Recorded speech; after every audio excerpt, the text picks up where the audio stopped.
주신 말씀은 마을 공동체와 공론장이라고 하는 것인데요. 어, 지금 뭐 평생 이렇게 자치분권 관련해 가지고 활동을 해오셨고 자치분권 분야에서는 뭐 가장 대표적인 실천가로 알려져 있습니다. 근데 최근에 또 이제 해남에서 마을 활력소라고 하는 이름으로 새로운 실험을 지금 진행하고 있습니다. 그러면서 이제 우리 그 단장님께서 현장에서 일을 하시면서 느끼는 이렇게 많은 생각들이 있으시고 또 어, 그런 측면에서 또 공론장이라고 하는 것이 어떤 거고 또 어떤 일을 해야 될지에 대한 생각도 좀 있을 것 같습니다. 그래서 그런 말씀을 좀 듣도록 하겠습니다. 네, 박수로 네, 환영의 말씀을 좀 듣도록 하겠습니다. 예, 반갑습니다. 박상일입니다. 아, 저는 땅끝마을 해남에서 낳고 자라고 그랬습니다. 아까 의정부 선생님이 말씀하셨습니다만은 저는 평생 해남을 벗어난 게 딱 5년밖에 없어요. 그리고 오로지 지금까지 계산해 보면은 그러네요. 한 58, 9년을 해남에서 쭉 살아왔습니다.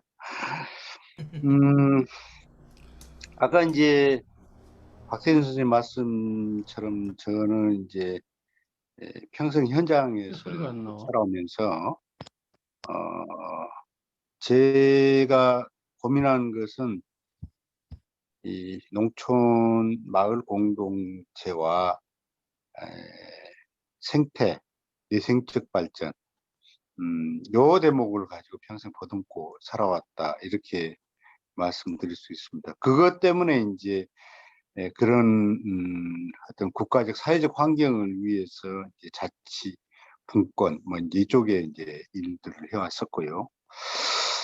음, 이제 그래서 이제 한때는 이제 그런 가치들을 뭐 널리 알리는 이제 전도사로 전국을 다니면서 그런 가치들을 퍼뜨리는 일들을 한 10년 넘게 하고 그러다가 다시 해남에 들어와서 부터 좀 자치분권 쪽에 좀 관심을 갖고 해왔는데 사실은 이 최근에 이 10년 안짝에서 이렇게 이루어지고 있는 여러 가지 행태들을 보면은 뭐 아시다시피 요즘에 공동체 그 유행어처럼 이렇게 얘기 돌고 있죠.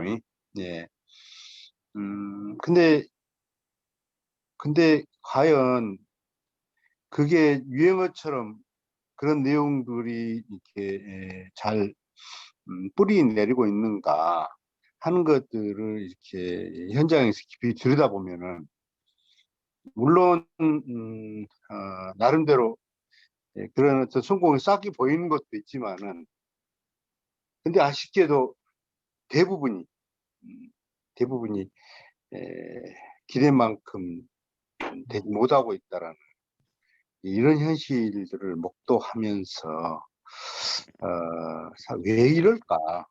왜 이럴까? 하는 그런 고민들을 하게 됐습니다. 이렇게 하다 보니까는 자주 그런 여러 가지 공동체와 관련되는 정책이라든지 그런 현장의 문제들을 가지고 자꾸 비판을 많이 하는 입에 좀 독이 조금 자꾸 올라오더라고요. 아, 그래, 이건 아니겠다. 싶어져서 고민을 하다가 최근에 지금 농림부에서 하고 있는 농촌 신활력 플러스라는 그런 사업을 접하고 그 사업을 통해서 해남에서 구체적으로 그동안에 여러 가지 제가 비판했던 그런 문제들을 불식시키고 하나의 어떤 대안적 모델을 만드는 일에 도전을 해봐야 되겠다. 그렇게 생각하고 지금 2년 좀 넘게 이 일에다가 매진을 하고 있고, 그걸 위해서 소위 말하는 전국단이나 호남단이, 전남단이 제가 대표를 맡고 있는 그 분야에서 한 4개 정도 되더라고요. 그래서 모두 다 내려놓고 지금 현장에서 이렇게 보대끼고 있습니다. 그래서 제가 최근에는 아예 외부 강의를 안 하고 있습니다. 사실은 저는 강의를 참 많이 했어요. 많이 했는데 요 최근에는 제가 거의 좀 사양을 하고 있습니다. 왜 그러냐면은 그동안에 제가 그런 비판적으로 제기했던 내용들에 대해서 뭔가 모델을 만들어 보려고 하는데 꿈만 갖고 얘기를 할 수가 없잖아요. 예? 또 바람일 뿐이지. 예.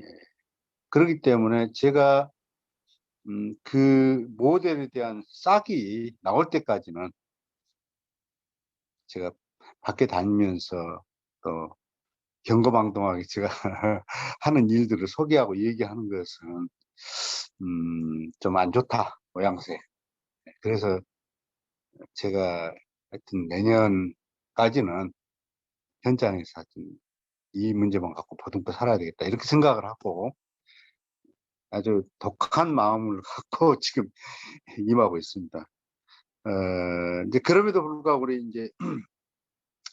우리 박세준 선생님이나 또 이런 공론 운동에 대한 부분은 또 저 나름 또 이게 관심 분야였기 때문에 이런 부분에 대해서 같이 어떤 머리를 맞대고 공유하자라는 것들을 제가 또 거부할 수 없는 일이고, 또 그렇다 하면은 그런 공론의 문제를 얘기하기 위해서는 또 지금 제가 그동안에 문제를 제기해왔고 또 그것에 대해서 뭔가 실천적 대안을 쌓고 있는 일하고 얘기가 또 연결이 안 되면은 허상의 얘기가 될 것 같아서 사실은 솔직히 좀 고민을 했어요.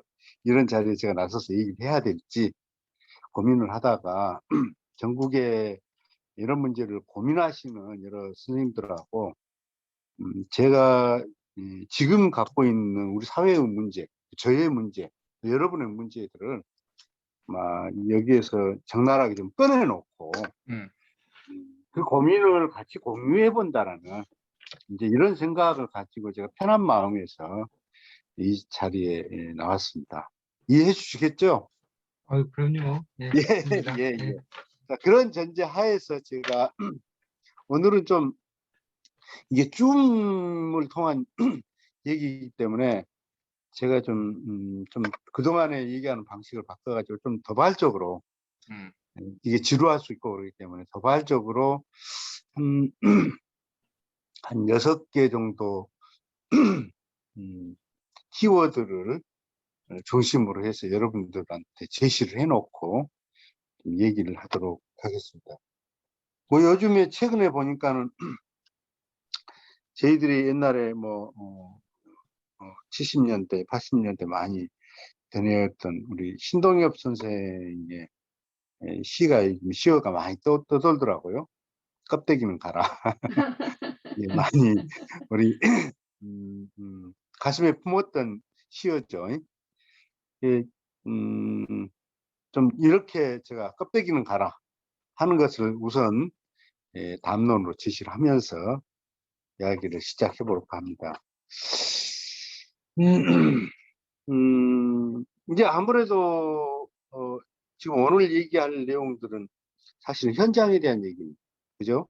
뭐 국가 사회 전체적인 일들하고도 물론 다 관련은 있습니다만은 현장에 관련된 거기 때문에 현장에 자기가 몸을 담고 있거나 그것에 가까이 어떤 관심의 관계들을 갖고 있는 게 아니면 솔직히 말하면은 좀 정서적으로 거리가 멀기도 하고 또 좀 이해가 서로 좀 다를 수도 있고 그렇습니다. 그렇기 때문에 오늘 제가 하는 얘기는 어쨌거나 제가 주로 활동하고 있는 농촌 사회하고 관련되는 얘기들이 아마 한 절반 정도 이상은 될 거라는 부분들에 대해서 여러분들 이해하시면서 받아주셨으면 좋겠습니다. 그 우리 사회에서 이제 2000년대에 두드러지게 나타났던 이제 이런 공동체와 관련되는 정책 중에 하나가 이 사회적 경제죠. 사회적 경제. 근데 사회적 경제의 분야에서 그 여러 가지 제도적인 발목할 만한 그런 변화들이 있었고, 또 뭐 서울시라든가 이런 지자체에서도 이런 부분에 많은 어떤 정책들이 쏟아져 나오고 이렇게 했었죠. 어, 그럼에도 불구하고 실제로 성과들을 보면은 에, 좀 겉에서 나타나는 얘기보다는 정말 속빈강정이라고 비유할 수 있을 정도로 그 헛발질하는 그런 느낌들을 지울 수가 없습니다. 왜 그럴까? 이게 뭐 사회적 기업이라든가 이런 여러 가지 어떤 정책적 사업들이라든가 뭐 그동안에 자발적으로 했던 협동조합이라든가 이런 것들을 쭉 이렇게 보면은 음, 어떤 정부 지자체 지원이 있으면은 돌아가는데 지원이 끊기면은 죽어버리는 이런 게 아주 많습니다. 우리 옛날에 공중전화식으로 3분 딱 되면은 뭐 띠띠띠하고 끊어져 버리는 것처럼 거의 뭐 90% 이상이 그렇게 돼버립니다. 그러니까는 그렇게 돼서 또 끝나면은 또 지원해야 되고 또 끝나면 또 지원해야 되고 그러다 보니까는 마치 이 사회경제 분야가 이 좀비 기업을 양성하는 일이 아니냐 이런 비판적인 시각들도 상당히 많이 있습니다.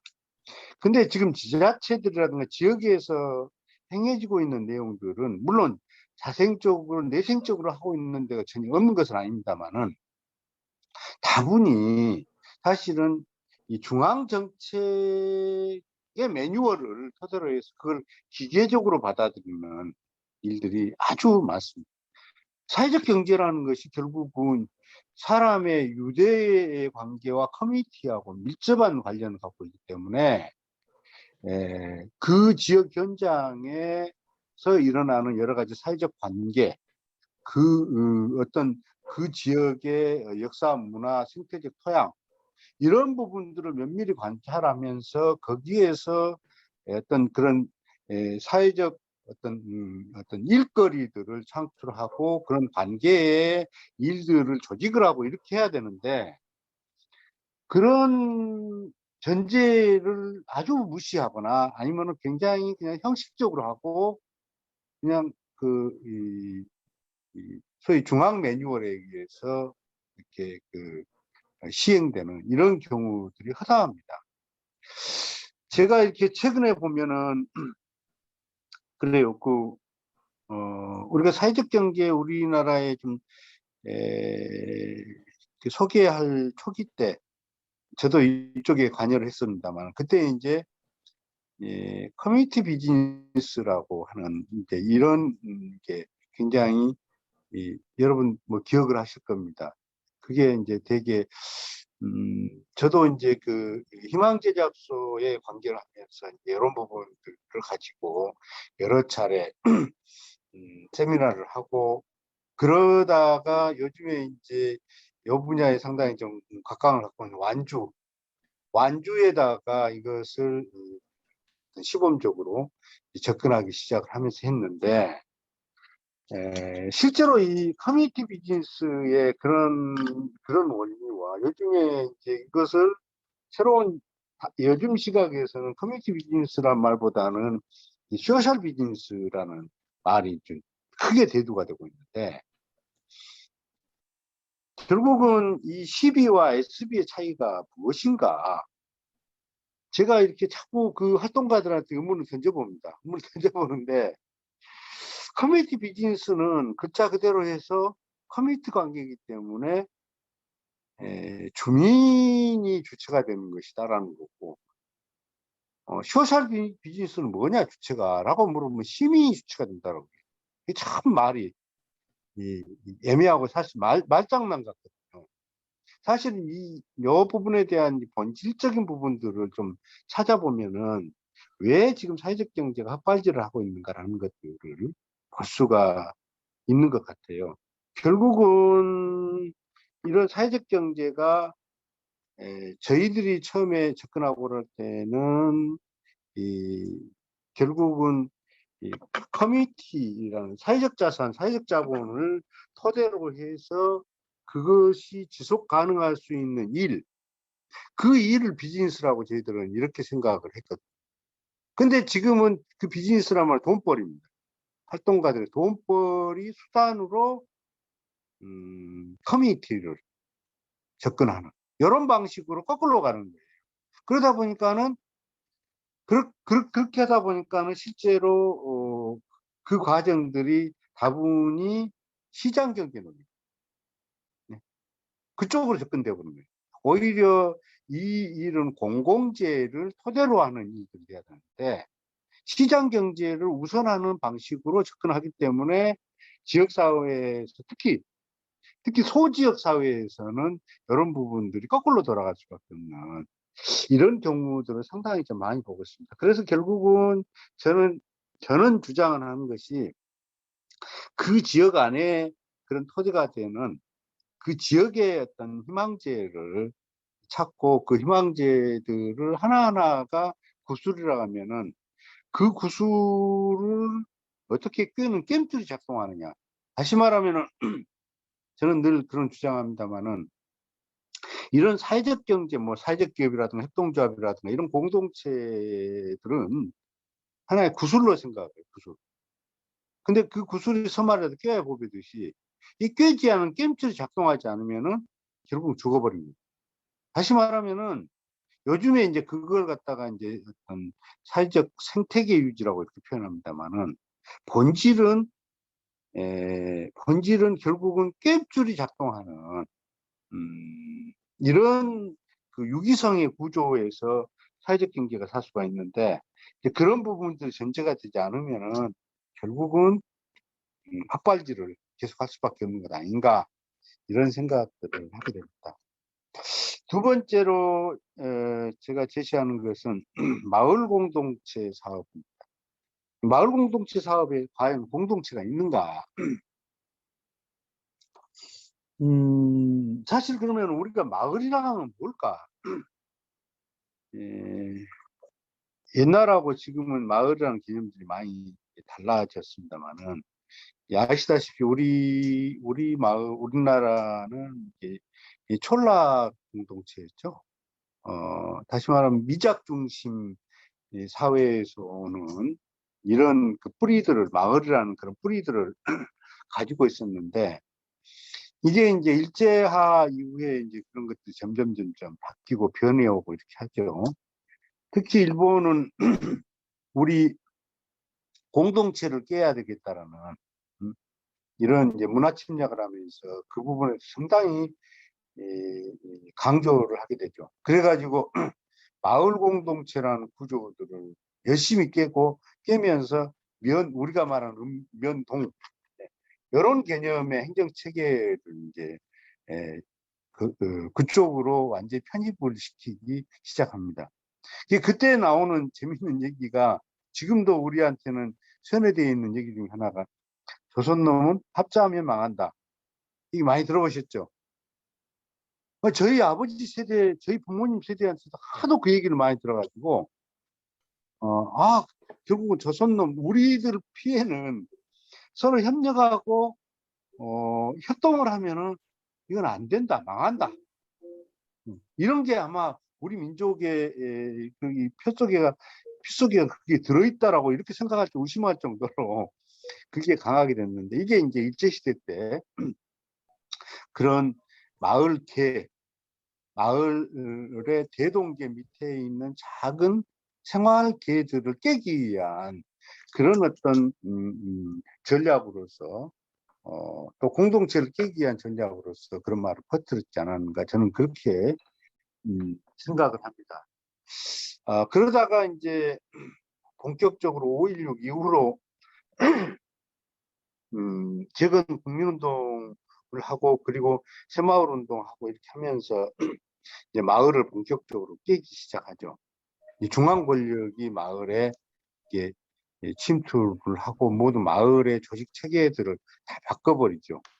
마을을 뭐 이를테면 대동계를 개발위원회가 뭐 바꾸고, 그 다음에 마을의 기초에 있었던 이런 것들을 전부 세시풍속에 이런 것들을 허례허식이라고 해서 다 쳐버리고, 그러면서 거기에 새마을 지도자 뭐 이런 식으로 해서 마을을 이장 중심과 새마을 뭐 이런 조직 중심 체계로 다 바꿔버린 것. 그러면서 새마을 사업이라는 것들을 통해서 이제 중앙 지배적인 형태로 마을을 주민들한테 외생적 의식을 심기 시작하고, 스스로 하기보다는 외부에서 자원들에 의해서 마을을 뭔가 변화시켜야 된다, 이런 논리들을 심기 시작해서 이제 마을의 정신과 뿌리들까지도 송두리째 이제 무너지기 시작하고, 그 이후로 물론 이제 농촌은 아시다시피 이 공업화 이런 물결과 더불어서 농촌의 인농의 물결이 되면서 농촌이 급격히 무너지고, 농촌 마을과 농업 자체가 이제 분해되는 이런 이제 과정들을 받게 됐죠. 그러다가 요즘에 이제 그 이후로 80년, 90년대, 2000년대 들면서 이제 농촌이 쇠락하는 그런 과정에서 결국 농촌의 마지막 짊어질 수 있는 것들은 이제 농촌 마을이 행정 체계 안으로 이제 그 그물망 안으로 들어. 다시 말하면은 농촌 마을이 공동체성들을 잃어버리고 이제 행정 단위의 하나로 그쪽으로 묶여져 버리는 이런 현상. 그러니까는 과거에 우리가 생각했던 마을 공동체라는 것들이 거의 많이 깨져버립니다. 그죠? 뭐 예를 들자면은 마을 뒷산에 불이 난다. 옛날에 마을 주민들이 다 가서 불 끄고 했잖아요. 지금은 다 공무원들이 가서 불 끄고, 주민들은 뭐 구경은 아니지만 하여튼 그냥 먼 산에서 보고 있고. 또 뭐 이를테면 비가 큰 물이 져서 이렇게 뭔가 흙탕물이 쏟아져 나와서 우리 집 앞에 뭐 큰 수로를 몰려들면은 의뢰의 뭐 동사무소나 면사무소 있잖아요. 아이고, 자네들 얼른 와서 포크레인 갖고 빨리 치워주소. 응? 우리 간다네. 라고 해서 다 그쪽에다 다 의타해 버리는 거예요. 예. 그래서 자주적인 의식들이 이렇게 거의 말살돼가는 이런 현상들을 볼 수 있습니다. 그러다가 2000년대를 기점으로 해서 이제 우리한테 마을 만들기라는 다시 분위기들을 잃게 되는데, 그게 이제 되게 여러분도 잘 아시다시피 이제 일본의 쪽이라도 이쪽 사례들이 우리한테 접속들이 파고들고 이렇게 하죠. 특히 요즘 그때 당시 이제 전라북도에서 이런 분위기들이 많이 되고, 특히 전라북도 진안 뭐 이쪽에서 되고, 만주, 무주 이쪽에서 이제 활성화가 그렇게 했는데, 저도 이제 그때 그쪽에 자주 가고 강의도 하고 그랬습니다만은, 이제 그쪽에 대두됐던 것들이 되게 이제 일본의 마치쭈꾸리 이런 사례들을 토대로 해서 마을 만들기라는 분위기를 하고 우리가 기억을 합니다. 그런데 그래가지고 지금 그 마을 만들기라는 토대 가운데서 요즘에 마을 공동체 사업이나 일들이 전국으로 쫙 이게 퍼뜨려지고 이렇게 됐죠. 물론 참여정부 끝에는 이제 사회적 경제, 사회적 기업하고 연관되어 있는 마을 공동체 기업의 이런 것들을, 저도 이제 거기에 좀 관여를 했습니다만, 그런 것들을 이제 퍼뜨리고 하는 이런 과정들이 있었습니다. 근데 어쨌거나 이런 마을 만들기가 이제 유행병처럼 그때부터 이제 파고들기 시작하고 하는 거죠. 녹색 관광에 기치들을 내걸고 그렇게 됐는데, 그러면 마을 만들기, 마을이라는 게 뭐냐? 또 어떻게 만들자고, 누가 만드는 거야? 주체는 누구냐? 이런 부분에 대해서 지금 요즘에 사실은 크게 혼란을 겪고 있습니다. 다시 말하면은 마을을 만든다라는 것이 요즘에 소위 말하는 행정에서 하는 보조 어떤 이런 사업들, 이런 사업을 토대로 해서 이제 마을 만든다고 이렇게 하면서 그것들 대부분이 하드웨어 중심이고, 그렇게 되다 보니까는 오히려 마을 만들기 사업들이 마을을, 공동체를 깨는 유해한 이런 문제들로 사실 심각하게 그렇게 나타나고 있습니다. 그러다 보니까는 실은 마을 만들기라고 하지만은 거기에 있어서 주민들은 동원되는 수단일 뿐이고, 거기에서 앞서서 일하는 행정하고 체계 속에서 일하는, 결국은 행정 영역의 관리 영역에서 하는 사업일 뿐. 제가 심한 얘기했습니까? 하여튼 이제 그런 개념으로 가고 있다. 이런 것들을 심각한 문제로 생각할 수 있습니다. 제가 참여정부 말기 때 그 중앙정부에서 살고 싶은 마을 만들기라는 이런 정책을 낸 적이 있었어요. 그때 이제 저 같은 사람은 강력하게 반발했어요. 이름이 잘못됐다. 살고 싶은 마을. 그 밖의 사람들 시각에서 마을을 보는 거거든. 그죠? 그래서 그건 아니다. 살기 좋은 마을만. 거기에 살고 있는 주민들, 정주하고 있는 주민들의, 그들이 주체가 되고 그들의 삶의 질이 중심이 되는 이런 가치로 나가게 되면 자연히 밖에서도 살고 싶은 마을이 되는 것인데, 살고 싶은 마을이라는 이런 접근 자체가 근본적으로 잘못된 것이다. 저는 이런 이제 주장을 했던 것입니다. 그런 점에서 요즘에 이 마을 만들기, 마을 살리기를 이렇게 한다고 할 때 저희는 이렇게 주장을 합니다. 저는 마을이라는 개념을 달리 생각하자. 이제는 그동안 마을을 공간적 개념, 시골의 어떤 마을, 무슨 리 하는 이런 이제 그런 공간적 개념으로 생각했던 것을, 이제는 공간도 중요하지만 더 중요한 것은 마을은 이제 커뮤니티다. 공동체다. 공동체 자체가 마을이다. 어떤 공동체가 뭐 어떤 동단이나 군단이나 이렇게 널리 이렇게 범위를 넓게 잡고 어떤 활동을 하더라도 그 활동 자체가 갖고 있는 이 소위 퍼블릭이라는 이런 개념들이 살아있으면 그 자체가 마을이다. 네?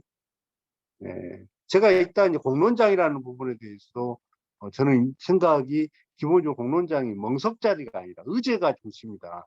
저는 이렇게 표현하고 생각하는 사람입니다. 이제 그런 점에서 본다고 하면 마을을 우리가 좀 공간적 개념에서 이제는 커뮤니티라는 그런 개념에서, 그래서 다양한 그런 공동체 활동들이 곧 그 자체가 마을이다. 저는 이렇게 생각을 하고, 제가 작년에 해남군의 주민자치 조례를 제가 기초를 하는 위원장을 하면서도 제가 거기에다가 그런 표현을 했어요. 가장 기초되는 마을 자치를 얘기할 때 마을이란 할 때 그 두 가지를 했어요. 마을은 그 전통적 공간적 개념의 마을도 있지만은 기본적으로 공동체로 유지되는 커뮤니티의 마을도 같이 마을로 인정을 해야 된다. 이제 그렇게 거기다가 명시했던 예도 있습니다. 제가 세 번째 얘기하고 싶은 것은 요즘에 전국에서 또 유행하고 있는 로컬 푸드, 얘기 많이 들어보셨죠? 예? 로컬 푸드. 아주 그 바람이 아주 거세게 불고 있습니다.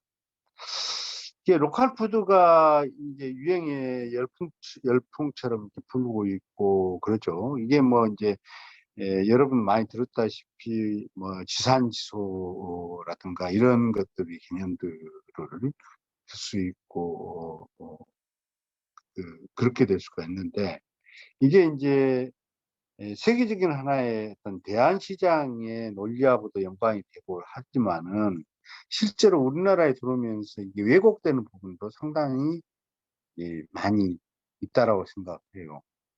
이 자체도 로컬 푸드를 공간적 개념으로 생각을 많이 합니다. 로컬 푸드, 로컬이라는 거.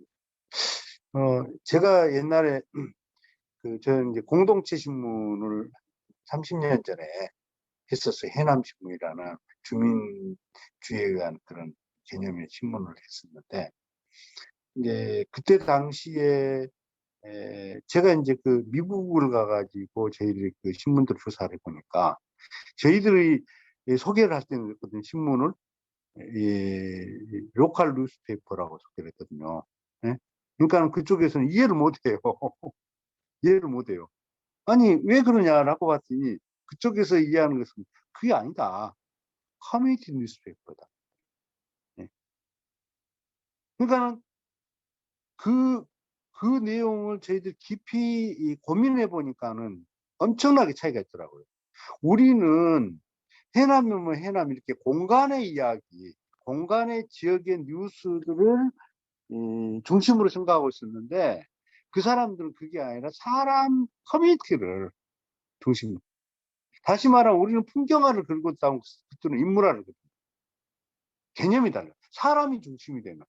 우리는 사건과 전쟁을 중심으로 다루고 이런 개념하고 전혀 다르더라고요. 성격이. 이제 이런 모습과 마찬가지로 아까 제가 로컬이라는 개념도 그게 하나의 공간적 개념으로 생각하는데 그게 아니라 로컬이라는 것은 그 지역적 가치를 공유하는 관계를 얘기하거든요. 예를 들자면은 해남에서 생산되는 뭐 봄동이다. 그러면은 태풍 맞고 나오는 이 봄동을 그 가치를 여러분처럼 의정부에서 하시는 선생님이 이 가치에 대해서 공감하고 이해하고 그렇게 해서 먹거리 연대를 하면은 그게 로컬 푸드예요. 해남 사람들만 먹어야 로컬 푸드가 아니라 그렇게 되는 거죠. 영국에서 생산되는 프랑스에서 먹어도 어느 지역의 그 지역의 가치들을 가지고 공유를 하면 그걸 로컬 푸드로. 이게 지금 우리는 로컬 푸드를 요즘에는 뭐 시군 단위, 시군 단위도 사실 이게 잘못된 것이 개념이 그런 건데, 이게 다분히 우리가 생각하는 저 로컬 푸드는 솔직히 말하면 정치 단위예요. 솔직히 말하면. 정치 단위. 예를 들어 해남이라는 곳이 굉장히 넓어요, 땅이. 해남이 저쪽 아래쪽에 있는 동네하고 저쪽 이쪽에 있는 동네하고 무려 이 거리가 한 130, 40km 떨어졌어요. 아, 100, 한 100km 떨어졌어요. 엄청 긴. 그러면은 그쪽 사람들하고 평생 만나본 적도 없고 아무 관계가 없어요. 사돈네 파촌 관계도 없고. 예? 근데 이게 로컬 푸드 개념이 되겠어요? 가치를 공유하는 개념이 되겠어요? 그건 안 되거든요. 근데 그건 지금 솔직히 말하면 지금은 여러 가지 이 자치 정치 개념에서 접근되고 있는 것이다 이렇게 볼 수가 있는데 결국은 그 로컬 푸드는 지역의 가치를 공유하는 이런 개념이 된다고 하면은 그 지역에 배치하는 가치들을 어떻게 표현하고 어떻게 나타내고 그 다른 사람들하고 그런 관계들을 맺어가느냐라고 할 때 여기에서 가장 중요한 문제가 시장 구조에 관계된 거죠. 다시 말하면은 농산물 시장의 그동안 전통적인 시장은 가격 시장이었어요. 그죠? 도소매 이런 게 가격 시장이고 싸고 좋은 것, 소비자가 찾는 이런 개념이. 근데 2000년을 기점으로 해서 이제 소비 패턴들이 많이 달라지고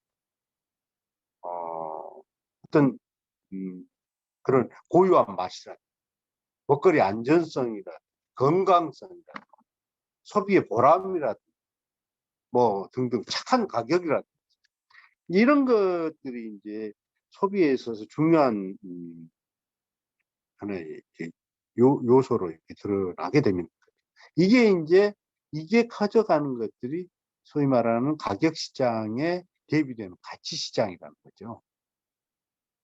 이 가치 시장이 커져나가는 과정에서 이렇게 눈에 띄는 것이 직거래가 활성화입니다. 직거래가 엄청나게 활성화. 또 그런 과정 여러분들 잘 아시겠지만 생협 시장이 폭발적으로 늘어나고, 지금 우리나라의 생협이 뭐 아이쿱, 뭐 한살림, 뭐 도래, 뭐 이런 등등등등등 있습니다만, 지금 이게 1년에 거쳐서 매출이 한 2조 정도입니다. 유기농 시장이 한 30%를 차지하니까 민간이 스스로 하는 것들에서 엄청난 거죠. 이렇듯 가치 시장이 폭발적으로 늘어나고 있는 추세고 그렇습니다. 요즘에 이 코로나19의 상황에서는 더 이제 이런 부분들이 이렇게 드러나고 있고 그러는데, 제가 왜 이제 이 가치 시장을 얘기하냐면은 로컬 푸드가 가격 시장이 아닌 가치 시장으로 가게 되면은 로컬 푸드가 실제로 지역에서 굉장히 중요한 큰 기능을 하거든요. 그런데 아까 싸고 좋은 것이라는 이런 개념에 있는 기존의 가격 시장의 개념으로 가게 되면 로컬 푸드는 실제로 지금 별 힘을 못 쓰게 돼요. 지금 전국의 대부분의 지역에서 지금 로컬 푸드를 하고 있습니다만은, 그게 이제 저희들이 분석을 해보면은 거의 90% 이상이 실패로 보고 있습니다. 행정에서 관주도를 하기 때문에 실패라는 부분이 잘 안 드러나요. 왜냐하면 거기에 직원들 월급이나 이런 것들을 행정에서 줘버리니까. 예? 그런 부분에 대해서 실제로 매출이라는 수직 구조가 잘 안 드러나잖아요. 근데 그 내용을 깊이 분석해 보면은 거의가 실패더라고요. 근데 우리나라에서 대표적으로 성공의 모델을 갖고 있는 완주라든가 이런 데를 보게 되면은 그쪽하고 다른 지역하고 가장 큰 차이는 로컬 푸드를 가치 시장으로 보고 있느냐, 가격 시장으로 보고 있느냐. 다시 말하면 가격 시장으로 접근하는 지역들은 대부분 실패하고, 가치 시장으로 접근하고 있는 데서는 로컬 푸드의 공공성들이 살아나가지고 굉장히 크게 기여하더라 하는 것들을 볼 수가 있습니다. 네 번째로는 농촌 사회하고 여러분들 관련된, 여러분들 좀 이해를 좀 돕고 싶은데, 이 중소농은 정말 존재 가치가 없는 것인가? 사실은 요즘에 보면은 농업, 농촌에 대한 이야기나 이런 것은 정책에 있어서 대선판에서도 거의 찾아보기 힘듭니다, 요즘에. 그죠? 예? 근데 실제로 이 농업, 농촌이 가지고 있는 그 가치에 대해서는 지금 우리가 생각하고 있는 것들은 대개가 뭐냐면은, 그동안 전통적으로는 농산물 생산, 다시 먹거리 생산이라는 이런 개념에다가 방점을 찍고 생각을 하죠. 그죠? 근데, 한 30년 전부터 유럽에서는 그 개념을 확 바꿔버렸습니다. 그게 뭐냐면은, 농업, 농촌의 다원적 기능 또는 공익적 기능이라고 표현합니다. 다시 말하면은, 농업, 농촌이 있음으로 인해서 국민의 물론 어떤 식량을 생산하고 하는 생명산업이라는 이런 측면도 있지만은, 농업, 농촌이 있음으로 인해서 마을이 있고, 마을이 있기 때문에 전통 문화를 보존하는 것이고, 또 농업, 농촌이 있기 때문에 그 지역의 생태 환경을 부양하는 이런 공간이 되는 것이고, 농업, 농촌이 있음으로 인해서 여러 어떤 이런 마을과 들과 이런 경관들이 보존되고 되는 이런 것들이 있고, 농업, 농촌이 있음으로 인해서 여러 가지 홍수 피해라든가 이런 부분을 줄여주는 이런 경우도 있고, 또 농업, 농촌이 있음으로 인해서 어떤 자본주의 경기 순환에 의해서 발생하는 실업의 문제라든가 이것이 사회적 문제가 되는 것이 농촌이 하나의 완충판이 되주는 뭐 이런 기능 등등등등, 이런 것들을 우리가 종합해서 농업, 농촌의 자원적 기능이라고 표현하는 거죠. 다시 말하면 농업, 농촌이 없어져 버리면은 이런 문제들을 도시가, 국가사회가 전체적으로 이것을 커버하기에는 너무나 무리가 있는 것이고, 그러기 위해서는 사회의 안전판이 깨지는, 그 다음에 그 사회의 기초가 완전히 무너지는 이런 문제가 있기 때문에, 농업, 농촌을 살리는 것은 결국은 한 국가 사회의 가장 중요한 기반이 된 것이다. 이게 이제 유럽에서는 한 30년 전부터 이런 문제들을 고민해왔고, 거기에 대한 지지정책, 다원적 기능에 대한 지지정책을 이렇게 써왔던 거죠. 그러면서 거기에서 그 지지정책 가운데 성장한 농업이 뭐냐 하면은 가족농, 우리나라는 중소농이에요. 예. 그래서 이 가족농의 체계 하에서 유럽의 농업의 기반들을 튼튼하게 만들었다. 이런 것을 볼 수가 있습니다. 그럼에도 불구하고 우리는 80년대 초에, 다시 말하면 그때는 상업농으로 전환되는 초부터 우리는 미국에서 공부하는 사람들이 중심을 딱 잡아버립니다. 미국형의 농정으로 잡아버려요. 그래가지고 그것을 90년대까지 그렇게 밀고 와버렸어요. 그러면서 지금 농업의 미래를 생각을 할 때 뭐 10만 양병설, 다시 말하면은 전업농 10만 명만 가지고 프로 농업의 미래를 거기다 말다 쓴다거나 탈농시키면 된다. 이런 개념이었어요. 근데 그러다 보니까는 그 10만 전업농들이 제대로 우뚝 서고 이렇게 농업의 미래를 책임질 수 있는 힘을 갖게 됐느냐? 안 됐죠. 안 됐죠. 오히려 그들이 요즘에는 큰 농촌 사회 문제거리로 등장하고 있습니다. 사실은. 농민들이 이제 완전히 보조병에 걸리고 그런 자주력이 상실되는 이런 문제들까지 아주 심각한 문제들까지 양상이 되고 있는데, 어쨌거나 지금 이제 그런 상황에서 본다면은 이 중소농에 대한 존재에 대해서 이제 우리나라도 새롭게 관심을 갖고 눈을 뜨게 된 것이 요 한 15년여 전부터 그렇습니다. 중소농이 무너지게 되면은, 중소농이 무너지면은 농촌의 공동체가 무너지고, 그러면서 마을이 무너지고 면이 무너지고 군이 무너지는 게 도미노가 이 속도가 빨라지는 이런 문제들이 발생한다. 근데 중소농이 이 농업에서 별 큰 역할을 못 할 것 같죠. 저는 이 중소농 컨설팅은 좀 오래 해본 적이 있습니다만은, 중소농이 있음으로 인해서 먹거리 다양성이 나옵니다. 다시 말하면은 대농 중심으로 가면은 소품목 다생산 이런 개념으로 가기 때문에 돈 안 되는, 당장 돈 안 되는 것들은 다 생산해서 제껴버려요. 제가 하나 예를 들까요? 한 15년 이전에만 하더라도 산나물이라든가 나물이 가장 많이 나온 데가 그때 강원도였어요. 강원도 골골에서 뭐 영월이라든가 이런 데서 나물이 많이 나왔어요. 근데 지금은 어떠느냐? 그쪽이 이제 뭐 골프장이라든가 이런 레저 일학시설이 된다거나 아니면은 대규모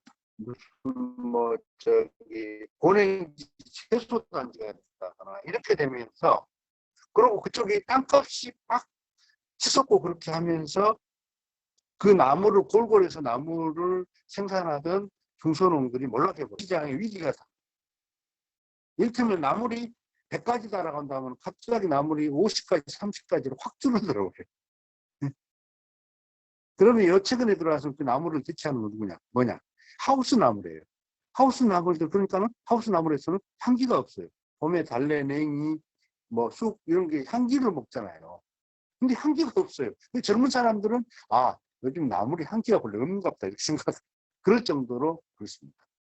이런 하나의 제가 비근한 예를 들었습니다만은, 중소농의 몰락이라는 것은 먹거리 다양성들을 단순화시켜버리는 그 사회를 이런 구조로 갖게 되고, 그 다음에 이런 것은 농촌 환경을 파괴하는 것으로. 왜 그러냐면은 대농은 필연적으로 이 지력을 약화시키는 자원 약탈형 농업을 하게 됩니다. 지속적인 그런 구조를 하지 않고. 그렇기 때문에 중소농은 친환경이라든가 이런 부분들 접근할 수 있는 이런 구조가 되는 거고, 그래서 이 중소농을 바탕으로 하는 농업들이 됨으로 인해서 이 농업 농촌의 지속 가능성이라든가 먹거리 다양성이라든가 생태 보존이라든가 더 나아가서는 중소농은 기본적으로 혼자 자기가 어떤 일을 영위한다거나 아니면은 타인 노동에 의지하는 것보다는 가족 노동과 마을 그 인근 주민들하고 협력 관계 속에서 생산을 하게 됩니다. 그렇기 때문에 중소농이 무너지면 아까 제가 말씀드린 것처럼 공동체와 마을이 무너지고 기초 생활 구조가 다 무너진다라는 이런 문제가 발생한다는 거죠. 결국은 이 중소농은 농업의 공익적 기능, 다시 말해 다원적 기능의 가장 기초를 쌓고 있는 이런 터이기 때문에 우리 사회의 농업 농촌의 다원적 기능, 공익적 기능과 중소농의 관계는 불가분의 관계다. 그렇기 때문에 이 중소농을 살리는 이런 요소가 우리한테는 굉장히 중요한 요소다. 저는 이 공동체 관련해서 이런 부분들을 좀 중요하게 생각을 하는 편입니다. 제가 이제 다섯 번째로 요즘에 이제 또 정치철이다 보니까는 그런 얘기들 많이 되죠. 근데 지방 분권과 균형 발전을 함께 이야기합니다. 예? 그죠? 균형 발전과 지방 분권을 어떻게 이루겠습니다. 뭐 이렇게 하는 것들을 우리가 얘기들을 많이 들을 수가 있습니다. 제가 지방 분권 운동을 한 20여 년 그 전부터 했습니다만 이제 그 지방 분권 운동계에서는 20년 전에는 이렇게 얘기를 했어요. 지방 분권과 균형 발전을 한 통으로 얘기를 했어요. 근데 요즘에는 한 통으로 얘기하지 않습니다. 완전히 분리해서 얘기하고. 다시 말하면은 균형 발전 논리를 중요하게 생각하는 사람들은 중앙의존적인 사람이고, 지역의 자주성을 중요하게 생각하는 사람들은 지방 분권 운동을 강조를 합니다. 네. 균형 발전은 누가 주도하죠? 중앙정부가 주도하죠. 나누어주는, 네? 나눠주는 구조예요. 지방 분권은 스스로 자기의 자주적인 역량들의 토대에 의해서 지역을 꾸려나가고 만드는 내생적 기반이다. 이렇게 볼 수가 있죠. 네. 그런 점에서 가장 큰 차이를 나타내는데, 제가 재미있는 예를 하나 들자면은, 제가 지방 분권 운동을 하면은, 호남, 경상도, 충청도 이쪽 세 지역의 활동가들의 인식이 조금씩 차이가 있어요. 어떻게 차이가 있냐면은, 경상도 쪽, 특히 대구라든가 이쪽에서는 지방 분권 의식이 상대적으로 강해. 근데 호남 쪽의 사람들은 균형 발전 논리를 많이 들고 났어요. 그 차이가 왜 그럴까요? 왜 그럴까요? 호남 쪽은 이게 이제 한 40년, 50년 동안 소외당해 와가지고 근본적으로 산업의 기반이 약하다. 다시 말하면 운동장이 기울어져 있기 때문에 운동장을 바로잡아야 된다라는 이런 생각. 다시 말하면 운동장을 바로잡기 위해서는 중앙 정치를 바꿔야 된다. 이런 생각. 요즘에 그래서 호남 사람들이 정치색이 상당히 좀 전략적이라는 얘기를 많이 하죠. 이것도 이 관련이 있어요. 다분히 중앙 정치의 변화에 대해서는 호남 사람들이 굉장히 민감합니다. 근데 거기까지는 좋아요. 거기까지 좋은데 우리 지역의 문제를 우리 스스로 자주적으로 뭐 어떻게 갖고 나갈 것인가라는 고민에 대해서는 솔직히 말하면은 대구 경북이라든가 경상도 쪽에 비해서는 상대적으로 등한이에요. 외부 의존적인 이런 것들이 그대로 현저하게 드러납니다. 그럼 충청 쪽은 어쩌냐? 그냥 우리끼리 얘기입니다. 그냥 어디 가서 얘기하지 마세요. 충청 쪽은 두 가지가 다 결합됐어요. 두 가지. 참 애매합니다. 충청 쪽은 어떻게 생각하냐면은 수도권을 어떻게 쥐어짜느냐. 이에 따라서 충청권 운명이 왔다 갔다 한다.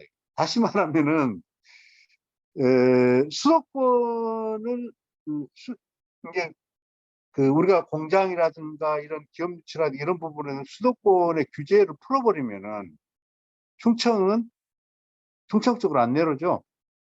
그죠?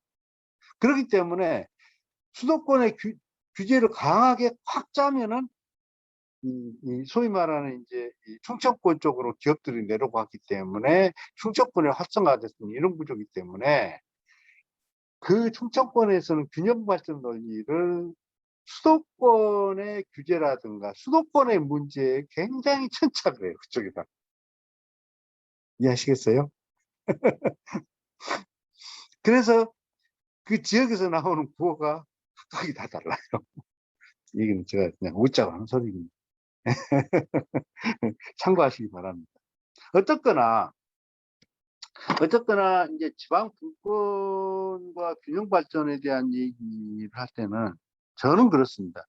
균형 발전은 근본적으로는 균형 발전은 지방 분권을 통해서 균형 발전이 된다라고 저는 그렇게 생각을 합니다. 네. 스스로 자기 지역에 대한 자주적인 의식을 가지고 지역을 꾸리는 그런 기초가 되면은 균형 발전에 다분히 거점이 되지만은 그렇지 않고 외생 쪽으로 중앙에 의존적인 이런 구조화에 있어서는 실제로 어떤 지역의 그런 사회적 자산들, 사회적 자본들이 성숙되지 않고서는 밑빠진 독에 물 붓기식으로 가버릴 소지가 다분히 많이 있다. 솔직히 요즘에 재정부권에 대한 얘기를 굉장히 많이 합니다. 재정부권은 또 역시 얘기하는 사람에 따라서 다르긴 하는데 가장 재정분권을 주장하는 사람들이 누군지 아세요? 지자체장들입니다. 그분들 입장에서 재정분권은 뭡니까? 지자체장의 권한이에요. 권한 강화예요. 중앙에서 꼬리표 달아서 돈을 주는 그것보다는 나한테 꼬리표를 띄어서 돈을 주라라는 이 논리가 가장 강합니다. 그래서 그쪽에 관심이 더 많아요. 그 다음에 그 내용도 깊이 들어가면은 좀 아주 복잡한 미묘한 문제들 갖고 있습니다. 그 다음에 도하고 이 기초하고 관계도 그런 구조하고 다 물려 있는데, 사실 저는 개인적으로는 좀 그런 부분에 있어서는 재정부권이 굉장히 중요하고 꼭 필요하지만은 그만큼 거기에 걸맞게 시민권을 같이 키워야만이 지역의 토고 세력들의 입에다가 빵 넣어주는 이런 지방분권이 아닌 진정하게 주민의 삶에 복무하는 지방분권과 재정분권이 될 것이다. 저는 이제 그런 주장을 하는 편입니다. 그죠? 토고 세력들을 키우자는 지방분권을 해서는 안 되잖아요. 그 다음에 제가 마지막으로 주민자치회는 왜 거기에는 주민이 없는 걸까? 주민자치라고 얘기하는, 주민자치회라고 얘기하는, 주민이 없다. 물론 지금 현재 주민자치의 구조가 어떻게 됐다는 것은 여러분들 뭐 기본적으로 잘 아실 테니까 그 설명은 제가 하겠습니다. 다만 지금 현재 주민자치회는 물론 이제 주민자치위원회에서 발전해서 주민자치회로 된 거하고는 사실은 별개입니다. 주민자치위원회하고 주민자치회하고는 성격이 전혀 다르거든요. 그 뿌리 자체가 전혀 다릅니다. 근데 이제 이상하게 주민자치위원회가 있고 그게 발전돼서 주민자치회로 발전된 걸로 그렇게 오인하고 있습니다만은 이제 그러다 보니까는 항상 그런 오인 때문에 주민자치회도 행정의 그늘 안에 있는 예? 예, 예, 행정의 영향 하에 있는 이제 그런 일로 지금 되고 있다는 것이 참 좀 안타깝고 그렇습니다. 어쨌거나 어쨌거나 지금 현재 주민자치회는 예, 상당히 고군분투를 하고 있는 분들이 많습니다만, 그럼에도 불구하고 기본적으로는 유지자치라는 이 틀을 벗어나지 못하고 있다, 이런 것을 볼 수가 있습니다. 지역에서 자기 목소리를 좀 내고 싶어하는 그런 사람들이 적극적으로 거기에 그 주민자치 교육에도 참여하고, 거기에 그러다 보니까 그분들 제비를 뽑아도 그분들 속에서 뽑게 되고, 그렇게 해서 거의 많은 분들이 그쪽에 속하게 되고 그렇습니다. 뭐 제가 살고 있는 이런 지역도 보면은 주민자치회 보면은 뭐 민주당 아니면 무슨 당 파들이 자기들끼리 경쟁을 하고 그래갖고 서로 더 많이 들어가려고 하고, 그것 갖고 주민자치 회장 그 투표에도 관여를 하고 막 이렇게 하고, 벌써부터 이미 그런 것들이 많이 드러나고 있는 현상이 있고 그렇습니다. 어쨌거나 기본적으로 유지들이 바탕이 돼서 그들에 의한 자치체계를 구축을 하는 이런 것들인데, 그러면은 그런 유지분들이 논의되는 그 테이블에는 뭐가 올라갈까요? 주민 생활 문제가 올라갈까요? 아니면은 지역의 수건 사업이 올라갈까요? 다분히 수건 사업, 개발 의제가 그 테이블에 올라가겠죠. 다분히 그렇습니다. 그럼 개발을 하고 무슨 도로를 냈고 거기다가 뭘 어떤 시장을 만들고 뭘 만들고 하는 이런 일들은 주민들이 모여서 힘을 합해서 할 수 있는 일이 아니죠. 그죠? 시장님이 도와줘야 되고, 도지사님이 도와줘야 되고, 뭐 도와줘야 되고, 그렇게 되잖아요. 규모가 크고. 그렇기 때문에 그런 문제는 그런 소위 말하는 주민들의 손에 의한 것이 아니라 지자체라든가 이쪽에 정치권의 힘을 얻어서 해야 되고, 그렇기 때문에 그쪽에서 그런 문제를 해주도록 요구하는 운동으로 될 수밖에 없습니다. 그래서 이것은 기본적으로 요구형 운동이다. 자주적인 운동이 아닌, 네? 이런 한계를 넘어서기가 힘들게 된다. 만약에 이렇게 된다면은 실제로 주민자치회라는 이름은 껍데기일 뿐이고, 오히려 단체자치 지형을 넓히는, 지금 우리나라의 지방자치의 두 가지 성격이 있죠. 하나는 우리나라는 단체자치 지형이라는 게 있고, 하나는 우리는 에, 기관 통합형이 아니라 기관 대립형 이런 구조의 특징을 갖고 있잖아요. 네? 그래서 실제로 지방자치법의 내용들을 보면은 주민자치하고는 관계없어요. 거의가 없어요. 지방자치단체는 전부 그런 식으로 돼요. 네? 단체가 중심이 돼요. 거기에 목적도 보면은 지방자치단체가 주민의 삶의 질이 중심이 된 목적들이 거의 빠져 있어요, 사실. 그렇기 때문에 실제로 이번에 주민자치법이 많이 개정이 된다라고 했지만은 실제로 내용들을 보면은 단체자치에다가 4분의 3 이상은 거기다가 다 힘을 더 세워버렸어요. 주민자치에 대한 내용들은 그런 부분들이 형식적으로만 몇 가지만 들어가 있을 뿐이지 거의 그렇거든요.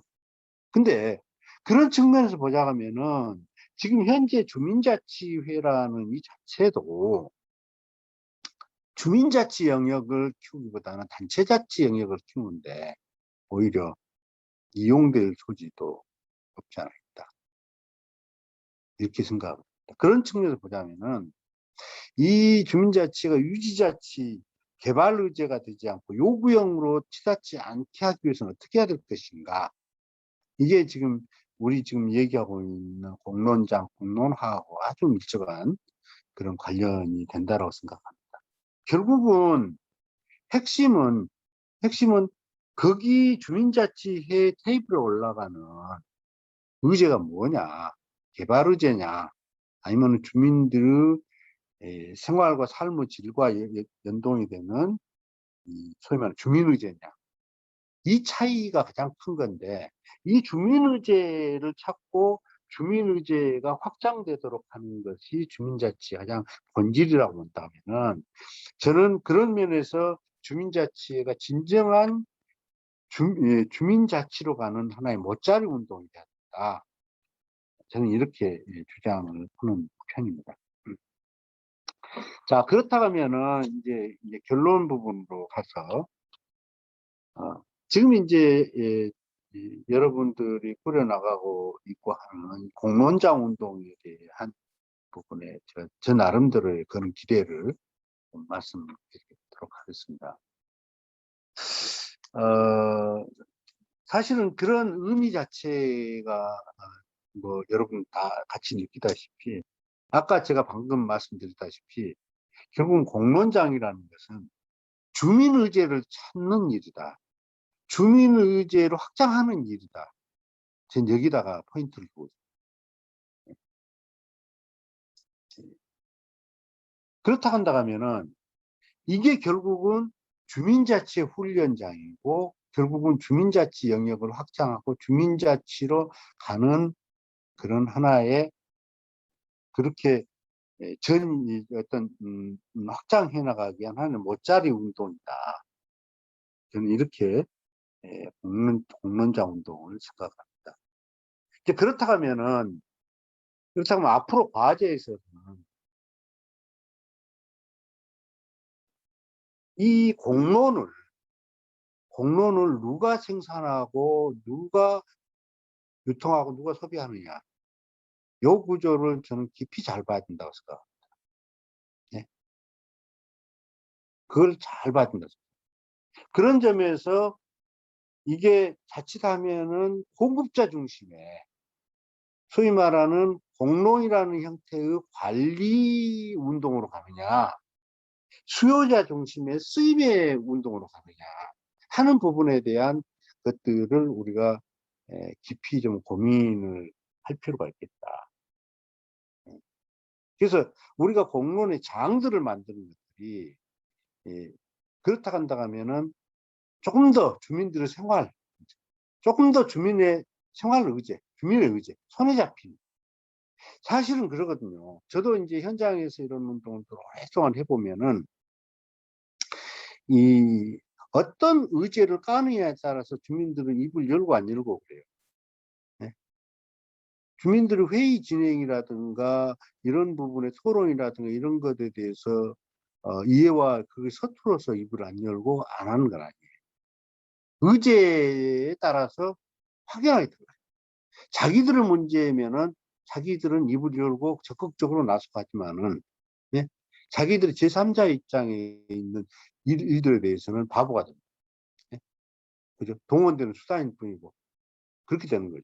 이제 그런 측면에서 보자면은 이 공론장 운동이 이 주민 의제를 어떻게 잘 찾아나가느냐.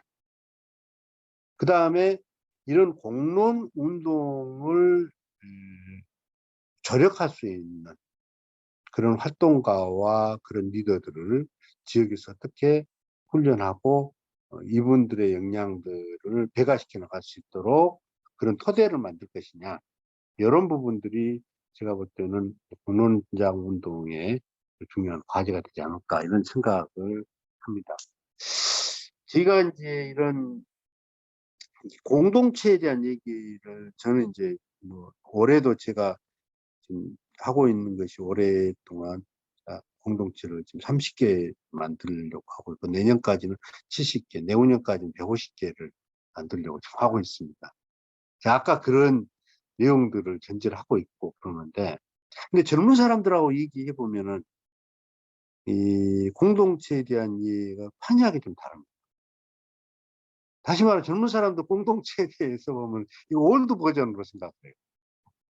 엮인다고 생각해요. 그죠? 음. 근데 제가 그래서 그 젊은 사람들하고 얘기하면서 이런 얘기들을 많이 해요. 이건 올드 버전이 아니다. 공동체 그러면은 누군가의 희생, 봉사, 또 그런 것들을 운영하는 선의 질서, 정의, 이런 부분들을 생각을 하거든요. 이쪽으로 접근하게 되면 공동체가 거의 실패합니다.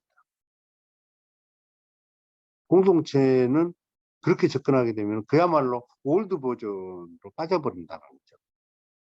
공동체는 공동체 운동과 공동체는 기본적으로 개인주의에서 출발합니다. 18세기에서부터 접근했던 그런 어떤 우리가 아나키즘이라든지 협동조합 운동이나 이런 것들 기초들은 전부 다 그런 거죠. 개인의 존엄성에서 출발하는 이해가 아니겠어요? 그것도 존엄의 확장에서 출발했던 이해가 아니겠어요? 이제 그런 측면에서 본다 하면은 저는 요즘에 젊은 사람들하고도 그런 문제를 나눌 때 공동체 운동의 본질은 덕목은 공동체 운동을 할 활동가의 덕목은 헌신과 희생과 선과 정의가 중심이 아니라 합리적 이기주의다. 저는 이렇게 표현을 합니다.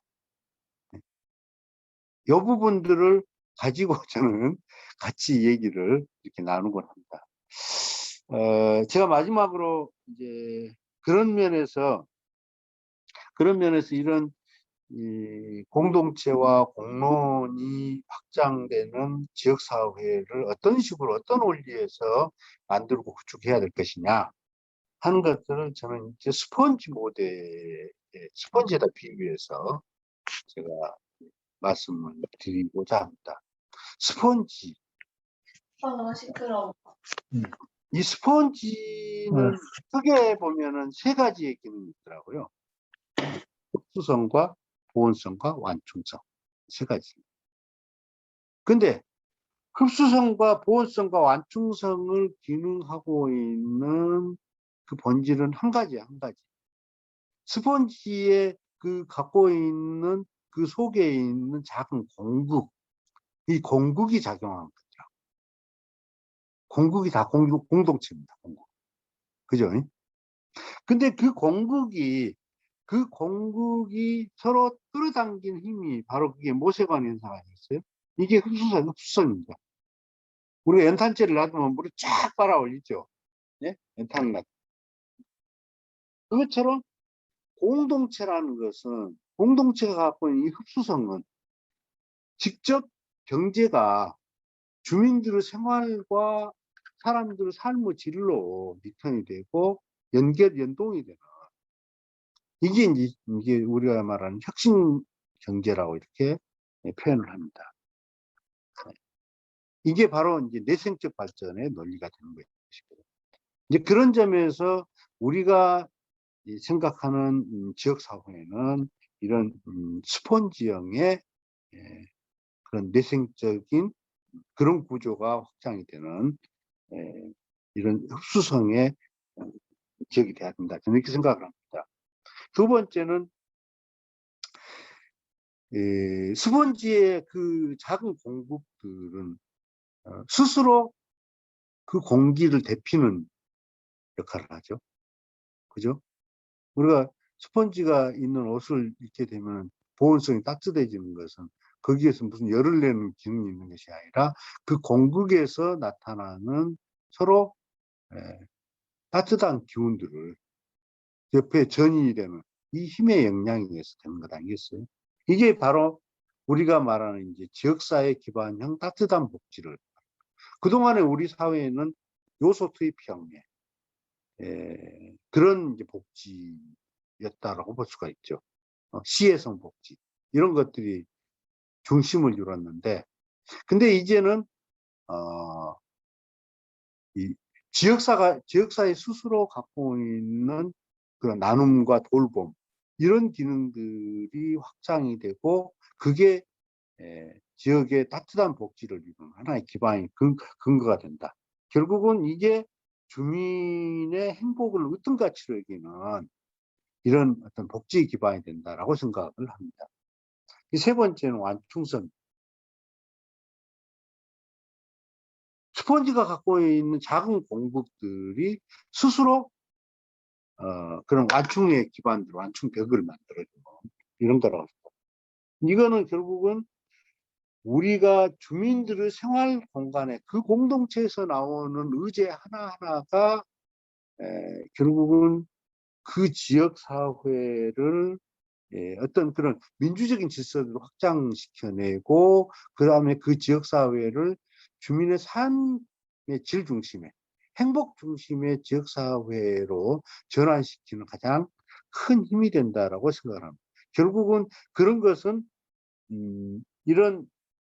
저는 이런 기능이 발달하게 되면은 가장 작은 공동체에 중심하는 그 위의 단계들은 결국은 그 기초 단계를 보충해주고 그 위에는 또 그 밑에를 보충해주는 소위 말하는 보충성 원칙이라는 이런 자치와 민주적 관리의 어떤 그런 기초를 튼튼하게 단단하게 세우는 그런 지역이 된다 이렇게 생각합니다.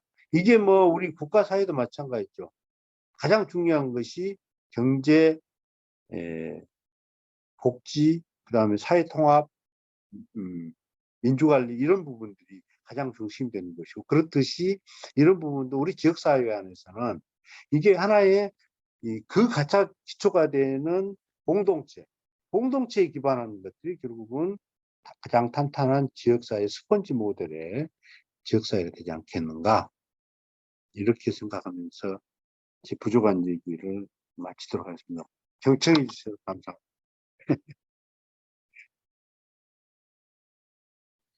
예, 아유, 우리